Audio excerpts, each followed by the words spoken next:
Assalamualaikum warahmatullahi wabarakatuh. Perkenalkan, nama saya Gasa Sarah Zahra.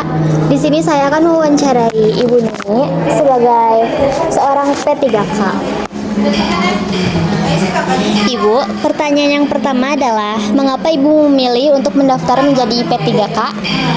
Karena saat itu kesempatan yang terbuka sebagai P3K untuk menyelamatkan karir saya sebagai guru honorer, ya kan kami mengikuti kesempatan yang diberikan oleh pemerintah, yaitu menjadi P3K atau pegawai. Kalian tahu perpanjangan P3K? Pegawai pemerintah dengan perpanjangan perjanjian kerja. Terus? Yang kedua, apakah ada kriteria atau ketentuan khusus saat mendaftar menjadi seorang P3K? Iya, pertama minimal pengalaman kerja harus sudah pernah mengajar dalam beberapa tahun. Kemudian mengikuti tesnya juga seperti tes potensi akademik, terus tes yang berhubungan dengan bidang kami seperti itu, dan ada nilai passing grade-nya. Baik. Yang ketiga, apakah pendaftaran P3K dibuka untuk umum atau hanya untuk pegawai? Enggak sih, kalau P3K itu biasanya harus yang sudah punya pengalaman bekerja terlebih dahulu baru boleh menjadi P3K. Tes apa saja yang harus diikuti untuk menjadi P3K? Tadi ada seperti tes tulis, mengerjakan soal-soal yang berkaitan dengan bidang kami. Apakah sekarang Ibu bisa untuk menaikkan golongan? Kalau P3K setahu saya tidak sih kalau golongan seperti itu. Tidak ada jenjang karir. Berapa lama kontrak Ibu sekarang? 5 tahun dan sudah berjalan 2 tahun. Kira-kira berapa lama kontrak bisa diperpanjang? 5 tahun sekali. 5 tahun sekali. Iya, harus diperpanjang 5 tahun sekali. Apa perubahan terbesar yang dirasakan sejak adanya P3K?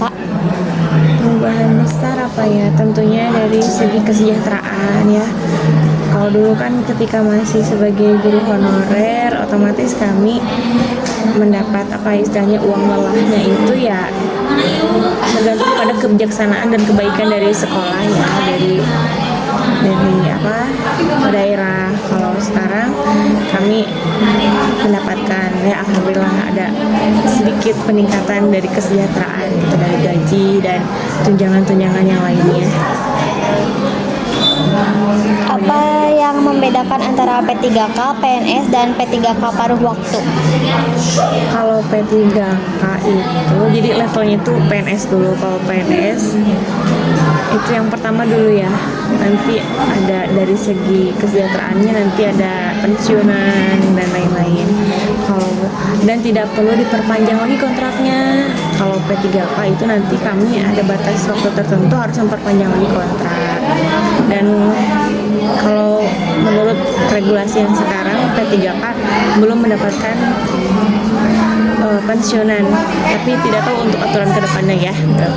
Kemudian kalau P3K paruh waktu, perbedaannya mungkin dari segi sistem gaji mungkin ya, dari nominal dan dari besaran tunjangan yang didapat itu aja, tapi sama semuanya statusnya sebagai pegawai pemerintah dan mendapatkan NIP. Apakah P3 ini mendapatkan tunjangan? Ada. Kalau saya kan P3K penuh waktu ya, ada tunjangan TPP, ada TPG sebagai profesi guru ada. Jadi ada beberapa tunjangan yang kami dapatkan. Untuk penempatannya apakah bisa direlokasi? Ada, tapi tidak setiap tahun ada ya. Hanya ketika misalnya dibutuhkan di beberapa tempat ada kekosongan dan di sini ternyata lebih, boleh pindah. Tapi itu tergantung kebijakan dari tiap daerah sih. Tidak setiap tahun, tidak seenak kita semau kita ingin pindah mengajukan relokasi, tidak. Sejauh yang Ibu tahu, apakah ada PPPK yang diberhentikan? tahu, ibu belum tahu sih, tapi biasanya kalau melanggar kode etik itu otomatis, apalagi kalau misalnya fatal ya kesalahannya seperti berkaitan dengan norma atau asusila, biasanya ada sanksi gitu. Apakah ibu tahu tentang ASN pengedulan?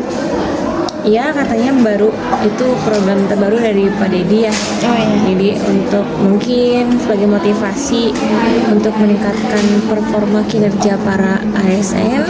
Jadi ada istilahnya kan kalau anak-anak ada perankingan dulu ya, Iya. peringkat anak yang terajin, ranking 1 yang paling pintar gitu. Kalau untuk ASN ada yang pengeduan, ada yang pengrajina katanya gitu. Tapi seperti apa prosesnya saya belum tahu. Cuma saya udah dengar itu.